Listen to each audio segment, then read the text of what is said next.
بسم اللہ الرحمن الرحیم۔ السلام علیکم معزز طلباء کرام، آپ سب کیسے ہیں؟ آج ہم مؤطا امام محمد کے سبق نمبر 252 کو پڑھیں گے۔ آج کے ہمارے سبق کا عنوان ہے اعتراضات اور جوابات۔ آج کے ہمارے سبق کی جو عبارت ہے وہ یوں تو باب السمک یموت فی الماء، پانی میں مری ہوئی مچھلی کے بیان سے شروع ہوتی ہے، لیکن یہ ہماری عبارت اور اس پر ہونے والی گفتگو وہ انتہائی قلیل ہے، وہ ہم بعد میں اس طرف جاتے ہیں۔ اس سے قبل جو گزشتہ ہمارا سبق چل رہا تھا، اور چونکہ اس میں ایک اختلافی مسئلہ بھی چل رہا تھا اور امام اعظم رحمۃ اللہ علیہ یعنی مسئلے کے احناف جو ہے وہ اس کے حوالے سے گفتگو چل رہی تھی، تو بہرحال مسئلے کے احناف پر دلائل تو گزشتہ سبق میں دے دیے گئے، تو اب اس کے حوالے سے کچھ مسئلے کے احناف پر اعتراضات ہوتے ہیں اور ان اعتراضات کے جوابات کو یہاں سے ذکر کیا جا رہا ہے۔ تو پہلا جو اعتراض ہے وہ یہ ہوتا ہے کہ احل لکم صید البحر، ایک حدیث اس کے حوالے سے تحریر کی گئی کہ جس کے حوالے سے فرمایا گیا کہ الطہور ماؤہ الحل میتتہ، کہ دریا اور سمندر کا پانی تو پاک ہے اور اس کا مردار جو ہے وہ حلال ہے۔ اب مردار میں تمام آبی جانور داخل ہیں، لہٰذا آبی جانوروں میں سے صرف مچھلی مردار کو حلال قرار دینا اور باقی سب کو حرام قرار دینا وہ اس کے خلاف ہے۔ تو اب اس کا جواب کیا ہوگا کہ جو بظاہر لگتا ہے کہ مسئلے کے احناف جو ہے وہ اس کے حدیث کے مخالف جا رہا ہے کہ یہ کہہ رہے ہیں کہ صرف مچھلی حلال ہے، جبکہ حدیث میں تو تمام آبی جانوروں کو حلال قرار دیا ہے، جانداروں کو حلال قرار دیا گیا ہے۔ تو اس حوالے سے جہاں پر یہ اعتراض آتا ہے تو وہیں اس کے ساتھ جو ہے وہ جواب بھی موجود ہوتا ہے۔ تو جواب جو ہے وہ یہ ہے کہ سعید بن سلمہ ازرقی حضرت مغیرہ بن ابو بردہ سے اور وہ حضرت ابو ہریرہ رضی اللہ عنہ سے روایت کرتے ہیں، اور حضرت ابو ہریرہ نبی اکرم صلی اللہ علیہ وسلم سے روایت کرتے ہیں، آپ سے بحر کے متعلق پوچھا گیا، سمندر کے متعلق، تو آپ نے ارشاد فرمایا کہ اس کا پانی پاک ہے اور اس کا مردار حلال ہے۔ اس روایت کا راوی سعید بن سلمہ یہ مجہول ہے، اس کی روایت پر یقین نہیں کیا گیا۔ نبی علیہ السلام سے حضرت جابر بن عبداللہ رضی اللہ عنہما روایت کرتے ہیں کہ آپ سے بحر کے بارے میں پوچھا گیا تو آپ نے ارشاد فرمایا کہ اس کا پانی پاک اور اس کا مردار حلال ہے۔ یہ ایسی روایات ہیں کہ جن پر وہ شخص حجت نہیں پکڑے گا جس سے حدیث کی معرفت ہے، اور اگر یہ روایات ثابت مان لی جائیں تو پھر احلت لنا میتتان کے بیان پر انہیں محمول کیا جائے گا، اور اس پر دلالت یہ بات کرتی ہے کہ آپ نے یہاں صرف آبی جانوروں کو خاص کر ذکر نہ فرمایا اور نفی اوروں کی مطلب نفی بھی نہ فرمائی، تو آپ نے فرمایا جو پانی میں مر گیا ہو، اور پانی میں مرنے والے حیوان عام ہیں، وہ خشکی کے رہنے والے ہوں، تری کے رہنے والے ہوں، سبھی کو شامل ہے۔ تو معلوم یہ ہوتا ہے کہ آپ کا یہ ارادہ نہیں ہے، تو لہٰذا ثابت یہ ہوا کہ آپ کی مراد وہ صرف مچھلی ہے، اس کے علاوہ کوئی دوسرا جانور مراد نہیں، کیونکہ یہ معلوم ہو چکا ہے کہ عموم مراد ہی نہیں ہے اور نہ ہی عموم کا اعتقاد صحیح ہے، تو پھر اس سے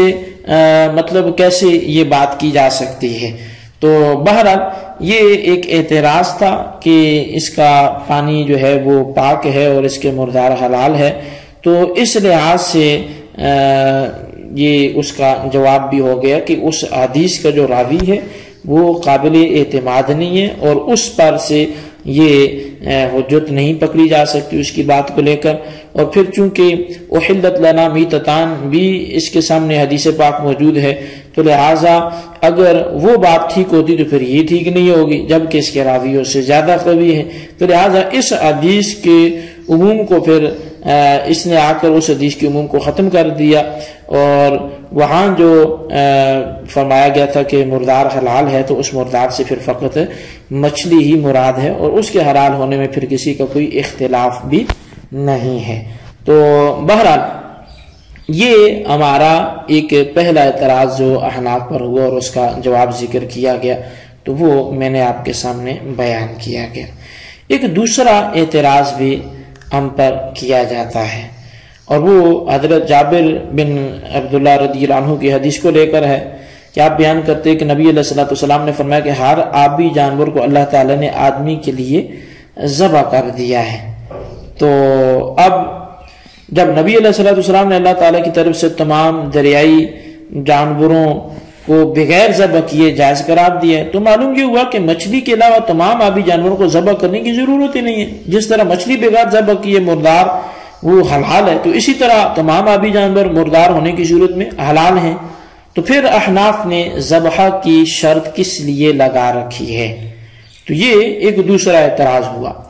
اس کا جواب یہ ہے کہ اللہ تعالیٰ نے آدمی کے لیے تمام آبی جانوروں کا تزکیہ فرما دیا۔ کیا واقعاتاً ایسا ہی ہے؟ ہم جب آبی جانوروں پر نظر ڈالتے ہیں تو ان میں سے صرف مچھلی ایک ایسا جانور ہمیں نظر میں آتا ہے کہ جس کے گلے پر تزکیہ کے آثار موجود ہیں۔ اس کے علاوہ دیگر جانوروں مثلا مینڈک، کچھوا وغیرہ کے گلے پر قطعاً کوئی آثار تزکیہ نظر نہیں آتے۔ اگر الفاظ حدیث اپنے عموم پر ہوتے تو مچھلی کی طرح دوسرے آبی جانوروں کے گلے اور گردن پر ذبح کے آثار ہوتے، لہٰذا مذکورہ روایت کی تعویل کرنا پڑے گی کہ ہر جانور سے مراد مچھلی کی مختلف اقسام کے جانور ہیں،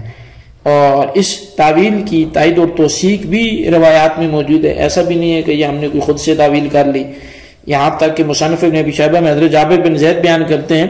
کہ حضرت عمر نے فرمایا کہ مچھلی کی تمام اقسام ذبح شدہ ہے اور ٹڈی کی تمام اقسام ذبح شدہ ہے۔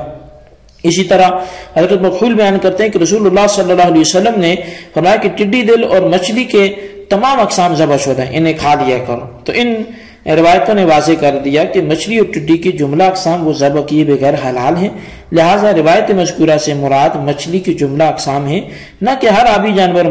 مردار مراد ہے، کیونکہ اگر تمام آبی جانور مردار مراد ہوتے تو ان کی گردن پر آثار ذبح ہونے چاہیے تھے، لیکن وہ صرف مچھلی کے گلے پر نظر آتے ہیں، لہٰذا ثابت یہ ہوا کہ آبی جانوروں میں سے صرف مچھلی اپنی تمام اقسام سمیت ذبح کیے بغیر حلال ہے، باقیوں کو یہ فضیلت یا یہ اعزاز حاصل نہیں ہے۔ اچھا، اب ہم بڑھتے ہیں باب کی طرف، باب السمک یموت فی الماء کے پانی میں مری ہوئی مچھلی کا بیان۔ اس حوالے سے حدیث پاک کی ذکر ہے، اور اس کے بعد امام محمد رحمۃ اللہ علیہ نظریہ بیان کرتے ہیں۔ فرمایا کہ اخبرنا مالک اخبرنا زید بن اسلم عن سعید الجاری بن الجار قال سألت ابن عمر عن الحيتان يقتل بعضها بعضا ويموت صورة وفي أصل ابن الصواف وتموت بردا قال ليس به بأس وقال وكان عبد الله بن عمرو بن العاص يقول مثل ذلك۔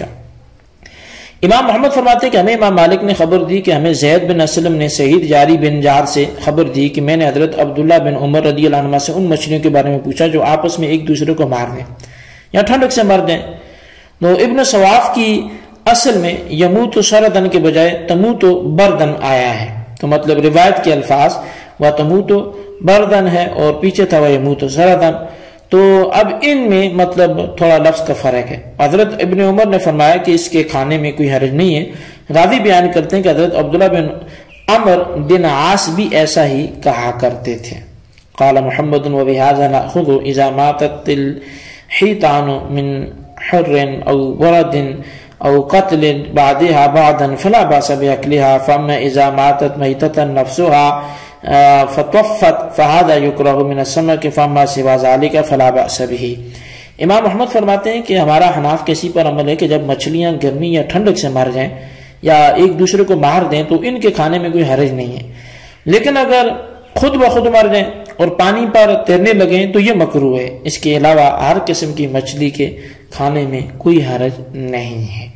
تو پانی میں چونکہ مچھلی کے مرنے کے مختلف اسباب ہوتے ہیں، اس باب میں ان میں سے چند ایک کا ذکر کیا گیا۔ مچھلی پانی میں مر گئی لیکن وہ خود بخود طبعی موت نہ مری ہو، بلکہ پانی کی